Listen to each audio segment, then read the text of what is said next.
July 12, 2001. Passengers and crew are enjoying the last stop on their 9-day voyage. 39-year-old Rachel Park is loving the rest and relaxation with her son before they head home to Minot, North Dakota. A marketer who graduated from Penn State University, Rachel has always been the life of the party. But little does she know that this will be the last party she ever lights up.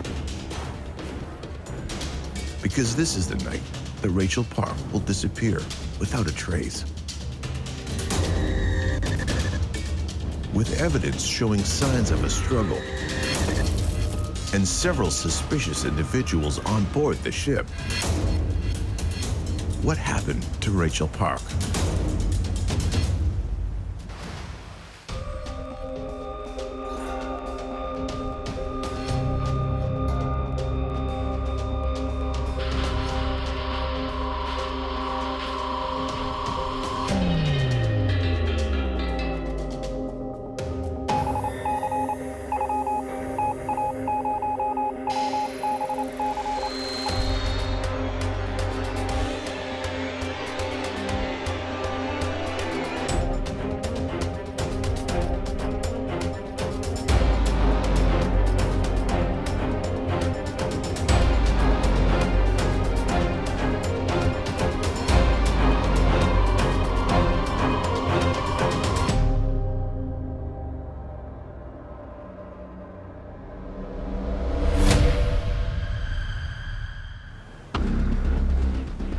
On July 3rd, 2001, Rachel Park and her son Jeremy disembarked from Fort Lauderdale, Florida on a 9-day Caribbean tour on a massive ship with over 2,000 passengers and 900 crew members. Friends and loved ones see their families off for the trip of a lifetime of island hopping through blue turquoise waters. A ship almost 3 football fields in length, this vessel has all the amenities. But unfortunately for Rachel, lurking on this monstrosity is someone who will spell her doom. Hailing from Minot, North Dakota, Rachel and her husband, Steve Park, had just started a natural wellness business.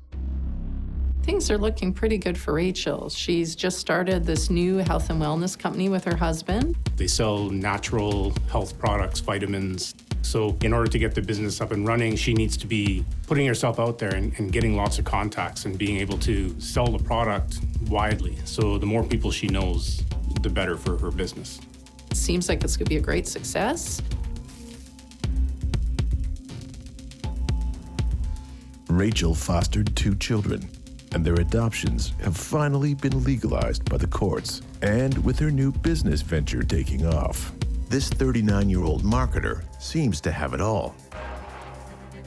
But with over $375,000 in debt, the Parks are anxiously awaiting news from bankruptcy adjusters.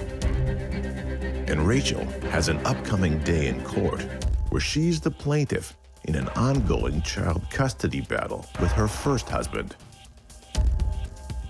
But then, a lucky break. Rachel's win of an all-expense-paid cruise could not have come at a better time, giving Rachel the much-needed break she deserves. It's also good for her health to rest from the stresses of her home life. She got a cruise as a gift. She's on the open ocean with her son. What could be better? It was really exciting, I know that. I mean, I was quite little, but it was just like out of nowhere. I know my mom was really excited to go because she wanted a trip and she really needed to get away, but yeah, I didn't go. My dad stayed back to take care of us. My brother went, though. Rachel Park is having the ideal cruise experience, taking in the sights and singing karaoke with family on board. My mom had a really nice singing voice. She was the life of the party. When I was younger, she would always have these big karaoke parties with a bunch of friends, and she loved showing off her voice. She even wins a snorkeling treasure hunt. This cruise is just what Rachel needs to start fresh as she and her husband Steve get started on their new business. The cruise ship provides the perfect captive audience to drum up sales for her and Steve's new business. And she's not shy about talking about the health and wellness benefits of her products. On trips like this, Rachel takes down as many names as she can, using them to network and drive sales. One of the things I've always remembered is my mom was a notorious note taker. She would always have her notepad. She carried this little notebook around with her everywhere she went, where she got people's names and addresses in, hoping that they might be good contacts for her business later on. So Rachel carried this notebook with her that she used to record the people that she met, their details, so that she could reach out to them later on. This is before we all had cell phones and the technology that made it so much easier to keep contact information. So she had this notebook that she recorded people's names and numbers in. For a person to carry a notebook around and immediately write a person's name down upon meeting them, it's probably a little bit unusual. So this is different from what we would normally see. Rachel also enjoys the bingo on board the ship. She's already won twice, and the same crew member has been calling the numbers on both of her wins. Rachel asks him to sit with her on the final night of the cruise's 10 p.m. game for luck, since his shift would be over by then. Since she's doing so well at bingo, it's natural that she develop a bit of an affection for the man calling the bingo numbers. She thinks he's her good luck charm. So she actually invites him to sit with her at the last bingo game when he's not working. She makes plans to meet her son for that same game. But there's an unexpected twist awaiting Rachel and her family. In the meantime, Rachel continues loving the nightlife on the ship and relishes the opportunity to meet new people and, most importantly, enjoy some time away. On this trip, one of those new people was taking her friendliness a little too far. Throughout the trip, Rachel is regularly being approached by the same man. He's not able to take the hint that Rachel isn't interested in his advances. From what I understand, there was apparently someone harassing my mom on the ship. Cruise ship flies a flag of the country in which it's registered, and those are the laws that it typically is governed by. When it's traveling in close proximity to another country in their waters, they would typically follow the rules of that particular country.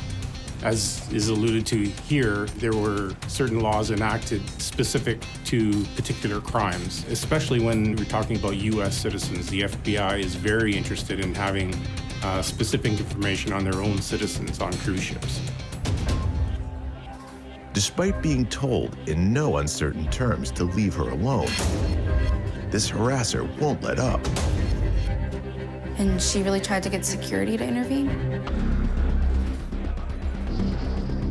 The security guard informs Rachel that there is not much they can do about the man. They tell her to stay away from him. When you're being harassed by someone on a cruise ship, there's literally no escape. There's nowhere you can go. It's totally horrific when you think of it. This woman was harassed by this man, and there was absolutely no place she could go to get away from him.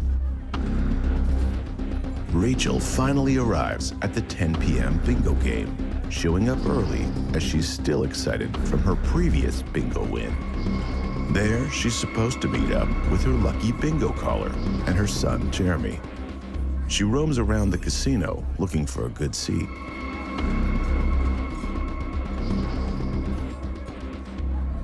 And luckily, there's a lot of empty seats. Not worried about getting a good spot anymore, Rachel decides to get some air on the deck. Mysteriously, a security camera on the deck Rachel steps onto is covered, blocking the view of any events that may transpire. And as she enjoys some air before her next bingo game, she remains unaware that this is the last breath of fresh air she'll ever take, leaving her family baffled as Rachel seemingly vanishes without a trace.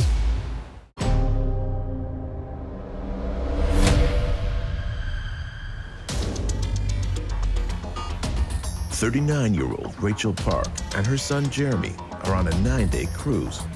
After what many would consider the ideal vacation, the mother-son duo is about to settle down for one last night on the ship. An entrepreneur from Minot, North Dakota, Rachel is busy meeting people and gathering contacts to support the new supplement business she and her husband Steve have started. But that's when things take a turn for the worse. And Rachel mysteriously disappears, never to be seen again by her family. She was supposed to meet with my brother to play one last game of bingo. It was the last night, but she never showed. When Rachel's son shows up to the casino, expecting to meet up with her for the 10 p.m. bingo game, Rachel's not there, and neither is the bingo caller they were expecting to see as well. Jeremy asks around if anyone has seen his mother. A cruise ship regular tells him that he saw her at 9:30, but doesn't know where she is. It's around this time that Gabriel Mahone, a doctor from Florida, holidaying with his fiancée and 10 friends, is startled by what he sees on the deck. Visible signs of a struggle are apparent to him. He sees Rachel's beaded black purse torn on the ground. Its beads are scattered. A cup is overturned, and pages from Rachel's notepad are blowing around. Security arrives on the scene and immediately questions Gabriel. Most disconcerting, Gabriel points out, is the map covering the security camera. There's this mysterious passenger, this Gabriel, who just happens to notice a lot of crime scene evidence. He finds Rachel's purse torn apart with the beads everywhere on the deck. He finds pages from her notebook. He finds that the security camera has been covered with a piece of ship's map. So he almost becomes obsessed with resolving Rachel's disappearance and finding out more about this crime scene. It's almost like he wants to play amateur detective. The investigator is likely not going to be the first person at the scene. What they're seeing is not necessarily the way it was when the incident took place. But what they're seeing is the result of anything that had been moved or tampered with. It's a snapshot of what may have taken place, but an investigator needs to be aware that it may not exactly be the way it was left. People on a busy cruise ship may have walked through the scene many times before somebody came across it. Somebody may have moved something intentionally. Items move in the wind. Just because you're seeing it for the first time doesn't mean that's the actual scene that was left behind. After excusing Gabriel from the scene, the security officers gather items from the deck. Inside Rachel's purse, they find money and her ID. One of the officers takes Rachel's handbag to the ship's banker, the purser's office. A consummate doer, Gabriel can't stand still as he tells his friends what he's just seen on one of the ship's designated smoking decks. Around 10:30 p.m., Gabriel returns to the deck with Rachel's son Jeremy, who is in shock, to see what's developed with the investigation. However, most of the scene has been cleaned up. He starts noticing things the highly trained security officers missed. There is a note tucked into the life ring. An emergency probe is ajar, and 20 feet away, he sees a pen. Instead of welcoming the help, a security officer corners Gabriel, putting him in suspicion. After some initial tension, the officers call in a search for Rachel. What's interesting about this Gabriel fellow is he actually noticed details on the crime scene that trained investigators and the crew didn't notice. How did he know they were there? So of course he becomes a person of interest himself, because it's quite common for people who have committed crimes to insert themselves in the investigation. Criminals have this innate curiosity. How is it all going to unfold afterward? And oftentimes they also are hoping that being so helpful, they're going to throw the police off their scent.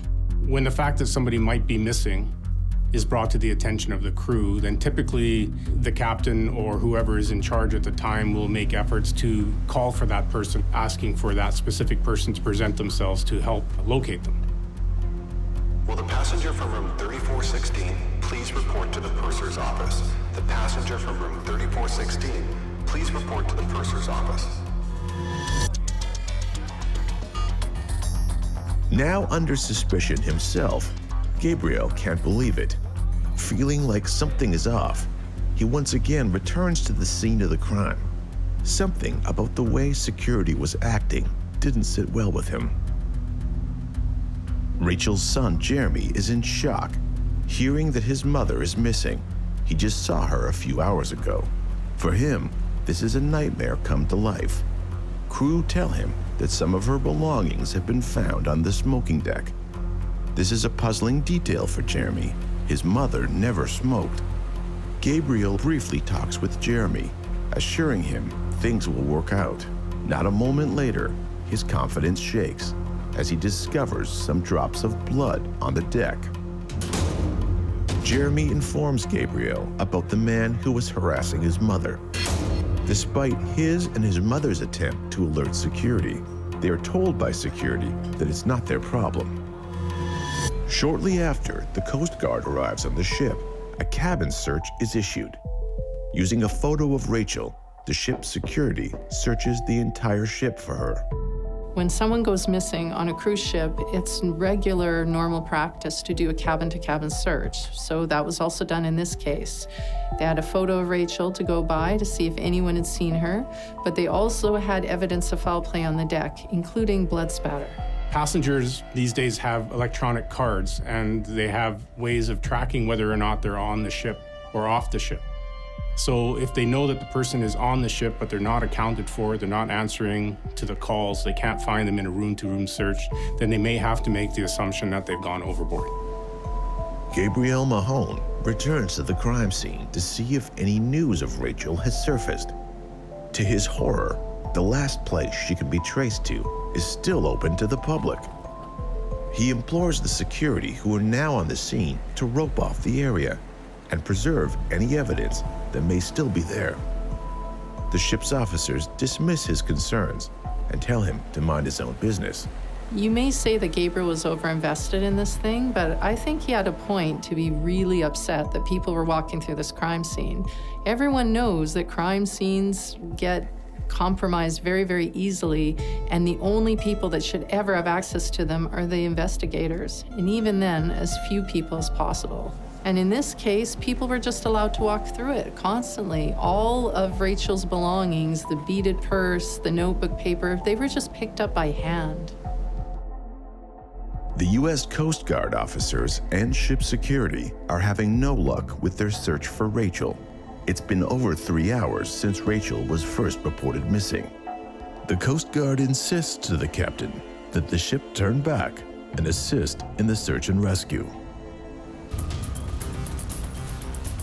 With each second that passes, the possibility of Rachel surviving becomes grimmer.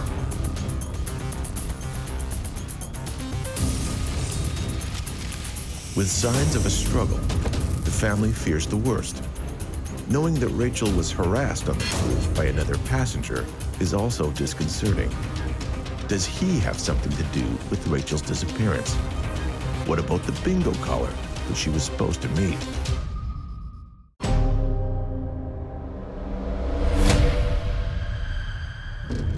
Rachel Park and her adult son, Jeremy, are on a cruise vacation of the Caribbean.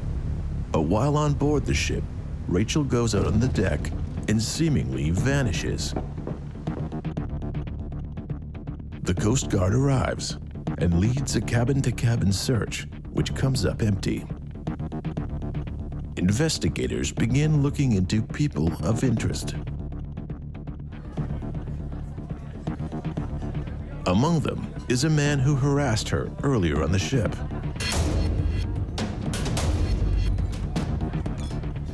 And details begin to surface about the meeting she had with the bingo caller the night she disappeared.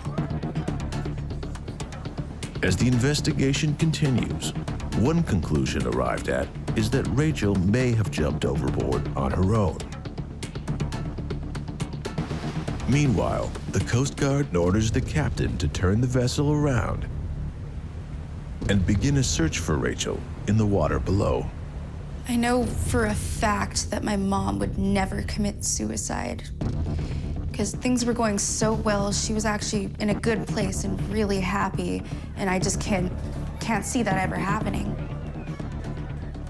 Rachel was seen ordering drinks at the bar. The bartenders take note of how many drinks passengers have throughout the day, and the amount on her tab is 10, quite a lot for a slight woman. With this new information in hand, another theory arises. Maybe Rachel accidentally fell overboard. But why did a non-smoker go to the smoking deck? Was she with someone? Is it possible, as the ship's security contend, that Rachel Park of Minot, North Dakota committed suicide that fateful day, July 12th, in 2001? Did she see the camera and cover it up, not wanting any more attention from the world, tear up her notepad and destroy her purse?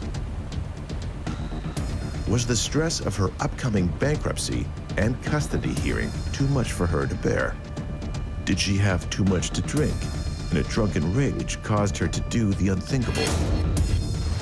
People suffer traumatic events in their lives, and you never know what's going to drive somebody to take their own life. Bankruptcy is something that's very serious in a person's life, and if they feel they're going to lose everything, then it's a reason to consider that they may have taken their own life. Divorce, marital problems, those are all things that are taken into account to determine whether somebody may be in a position to want to take their own life if they're under severe stress. But the facts don't back that up. Yes, she was involved in a bankruptcy proceeding and a child custody settlement, but both of those were about to be decided in her favor, and she knew that. Not only that, she just started this new business with her husband, and they'd adopted 2 children. That's not the mindset of someone that's going to kill themselves. There was no reason to believe that she would take her own life. Jeremy is also adamant that suicide isn't the case. He tells them to drop the theory completely, bringing up the issue of the man who was harassing his mother throughout the cruise. In his opinion, that's the most likely person to have caused her harm. So cruise ships would have safety regulations such as standard rail heights, which is about 42 inches on most cruise ships. And there would be other physical barriers that would prevent people from falling overboard. So to go over accidentally would be very, very difficult. So a person must then either have to intentionally climb over a rail or past a barrier or be pushed over such a barrier by somebody else, which would indicate either foul play or suicide. Several times on the ship, Rachel is accosted by an unknown assailant. Despite attempts to alert security officials, it's unclear whether an investigation into the unruly passenger took place. But now, Rachel's missing, and this man seems like a likely suspect. On these floating cities that are cruise ships, people can be especially vulnerable. One of the things that isn't talked about enough is how many sexual assaults occur on cruise ships, but it is something that happens, and it happens a lot more than it should. Gabriel Mahone, a doctor from Florida, is distraught over how security doesn't seem to be taking this seriously. Despite pointing out the covered security camera, the torn notepad, the destroyed purse, along with the dislodged emergency strobe and flecks of blood, the crime scene area is still open to the public. The experience isn't lining up to what Gabriel believes should be a professional investigation of Rachel's disappearance. Little does Gabriel Mahone know that he is a suspect in this case. While he's trying to help the security downstairs, they have found out his room number and are searching it for clues to his involvement in Rachel's disappearance. But if Gabriel is a suspect, why would he be trying to help security solve the case? In various crimes, we see instances where the perpetrator of the crime comes back to the scene in some way, whether it be at a fire scene where the person that set the fire is standing in the crowd watching something burn, or if a murderer was to try to assist with an investigation by continuously offering help and suggestions despite being asked to mind his own business. Sometimes they think they're just so smart that the police need them, when really all they're doing is opening up a door for the police to look at them as a suspect. Rachel Park is missing, and when looking at all the information that's been collected, there are now several potential suspects.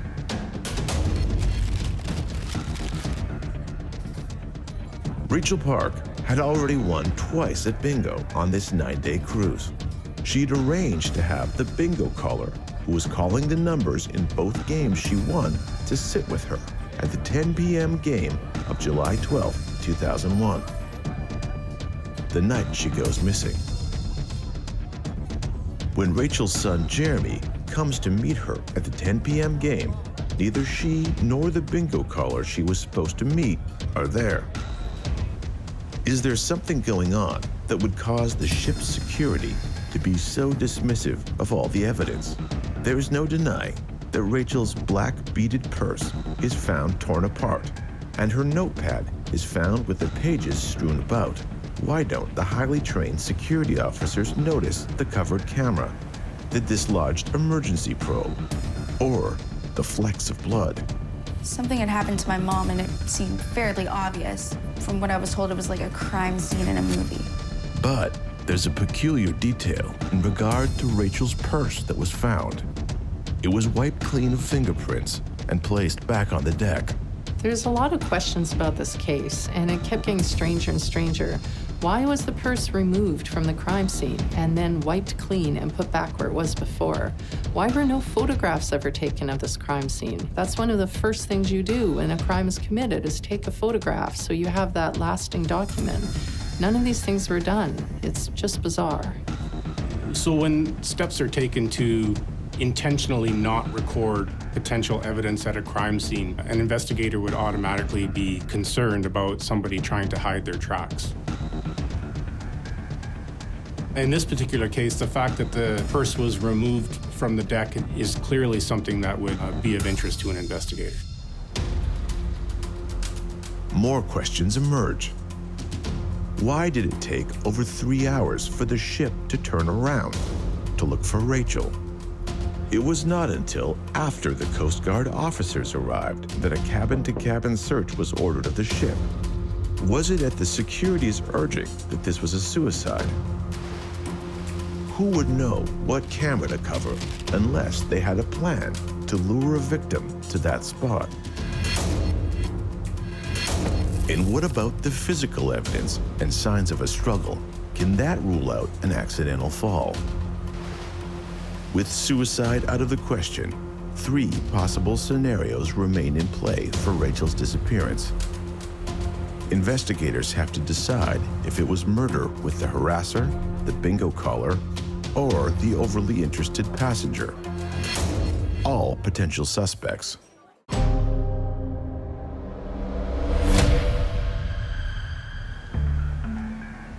"39-year-old marketer and entrepreneur Rachel Park of Minot, North Dakota, has gone missing on the last day of a cruise that she won. Joining her is her son Jeremy. Rachel was seen ordering drinks at the bar, and the amount on her tab is 10. Is it possible, as the ship's security contend, that Rachel Park committed suicide? Is there something going on that would cause the ship's security to be so dismissive of all the evidence? There is no denying that Rachel's black beaded purse is found torn apart, and her notepad is found with the pages strewn about. Why don't the highly trained security officers notice the covered camera? It was not until after Coast Guard officers arrived that a cabin-to-cabin search was ordered of the ship. Who would know what camera to cover unless they had a plan to lure a victim to that spot? Investigators have to decide if it was murder with the harasser, the bingo caller, or the overly interested passenger. Rachel's son reports that his mother was approached by the same man repeatedly with unwanted advances. This harasser wouldn't let up, forcing Rachel to go to security several times. However, security refused to step in telling Rachel to deal with it or avoid him altogether. Unfortunately for Rachel, this man harassed her again and again.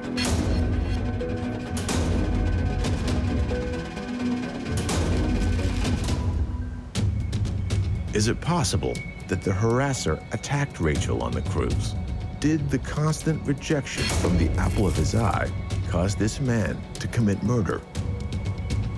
Did he have a drunken obsession that went too far and led to Rachel Park's demise?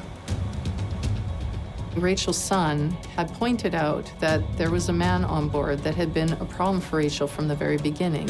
He'd harassed her so much that a lot of people on the ship had noticed, and he'd even been warned to leave her alone. Could this harasser, this obsessed man, have something to do with Rachel's disappearance? Rachel met a lot of people. She made a point of meeting a lot of people on the ship, and this one gentleman refused to take no for an answer, it appeared. He may have taken it more personally than she intended. He'd already been reported as having been bothering her, so we want to know who he is and what his intention was with her. Despite what was an obvious motive, the harasser's story of being in the karaoke bar at the time of Rachel's disappearance checks out with security footage and multiple witnesses. It couldn't have been him that murdered Rachel. He is released by investigators who have to look elsewhere to find the true culprit. Investigators continue looking for answers. They know that the more time passes, the harder it will be to get to the bottom of the case.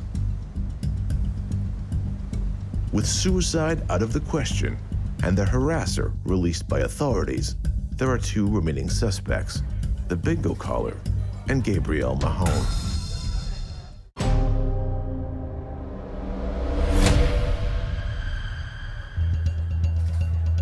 Gabriel Mahone, a doctor from Florida, is on a cruise with his fiancée and a group of friends when he stumbles upon a crime scene. Having a logical mind, Gabriel investigates the scene almost obsessively. He visits the scene of Rachel's disappearance, documented 6 times. He also seems to have an intimate knowledge of the entire crime scene, noticing small details that not even the ship's highly trained security officers have seen. From what I understand, this man was trying to really push the security crew to do the right thing, but they just kept pushing him to the side. Ship security finds his behavior so suspicious that they have his cabin searched before anyone else's. Is it possible that Gabrielle had set up the whole crime to suit some sick game or notion?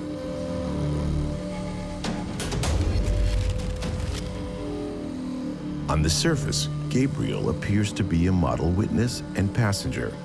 So is it even plausible that he was the mastermind behind this devious plot to kill Rachel?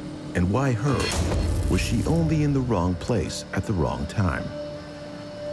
Did Gabriel place all the evidence to set up a cruel game, only to be disappointed when the ship's security team seemed unable to determine foul play?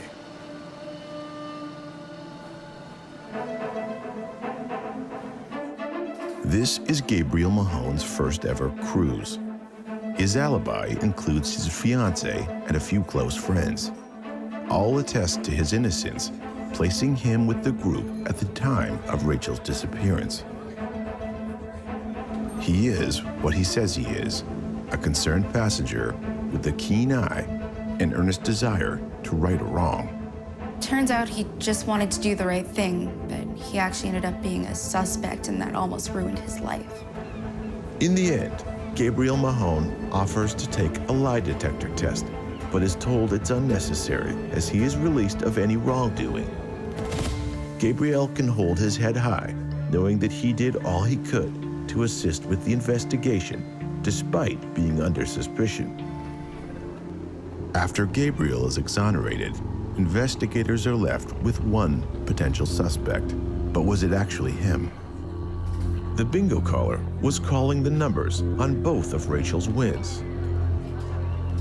She asked him to sit with her on the final night of the cruise's 10 p.m. game for luck, since his shift would be over by then. Planning on meeting her son there, she was coming early to get a good seat, but neither she nor the bingo caller show up. Who is this bingo caller? What do we really know about him? One thing's for certain, he shouldn't have been so buddy-buddy with Rachel. Cruise ship employees are supposed to be friendly to the passengers, but they're not supposed to get personally involved. Most cruise lines actually have a policy against that kind of interaction. Yeah, Rachel seemed to do well at the bingo table and seemed to have a good rapport with the bingo caller. By all accounts, she just wanted to have a friendly evening with him, but she did single him out as somebody that she wanted to spend time with. They had plans to attend the bingo game together. When neither of them showed up, one would assume they were together, wherever it is they were. Why are the crew of the ship in such a rush to call this a suicide? Is there a part of this case that hasn't yet been revealed? The crime scene evidence is contaminated by initial investigators removing items by hand, and it's still assumed that no crime scene photos are taken. It takes over 2.5 hours to call a cabin-to-cabin search, and 3 hours to turn the ship around to search for Rachel. This is only done at the Coast Guard's direction. Such a delay significantly reduces any success of a search and rescue operation. It's 3 hours before they can confirm she's not on board and decide to turn the ship around. By that point, it's probably too late.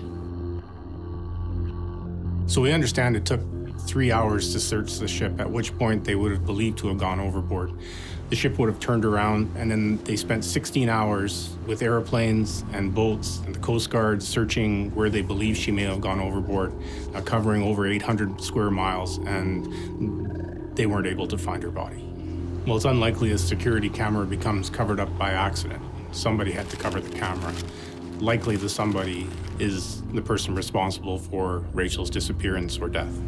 It's possible Rachel did this herself to cover up a suicide. Maybe she believed she wouldn't get the insurance payout. It could be proved that she took her own life. Nobody knows who covered up the camera. With control of the scene of the incident, the ship's security waits until 4 a.m. to cordon off the area from other passengers.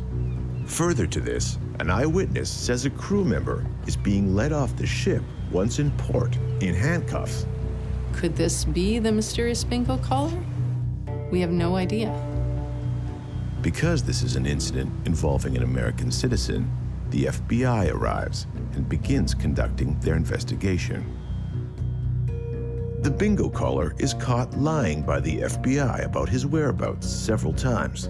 Does all this circumstantial evidence point to him? Is the bingo caller misinterpreting Rachel's friendliness as something more? Is her inquisitive nature being read as romantic interest? Did he cover the camera expecting a romantic engagement and didn't want to get caught? Rachel would usually never go to a smoking deck. As a non-smoker who works in the health and wellness field, she hates the habit. And the ensuing struggle is the result of the bingo caller forcing himself on Rachel. Things turn violent quickly. Fighting for her life, it's too late for her to get help. But the evidence is only circumstantial, with nothing physically placing him at the scene of the crime. The bingo caller is let go by authorities, even though he seems to have the strongest motive to cause her harm.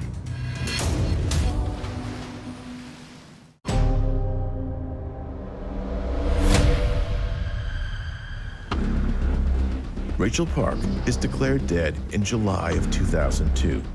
To this day, her family still does not know what happened to her. The ship's security and the FBI lean towards suicide or a tragic accident. With an upcoming bankruptcy and child support hearing looming, it seems to be plausible. But Rachel's family disputes that unequivocally, Both of these court cases are about to end positively for Rachel and Steve Park. To this day, no one, my family, no one knows what happened to my mom. And it robbed my whole life with her. Was it the bingo caller who was being led off the boat in handcuffs?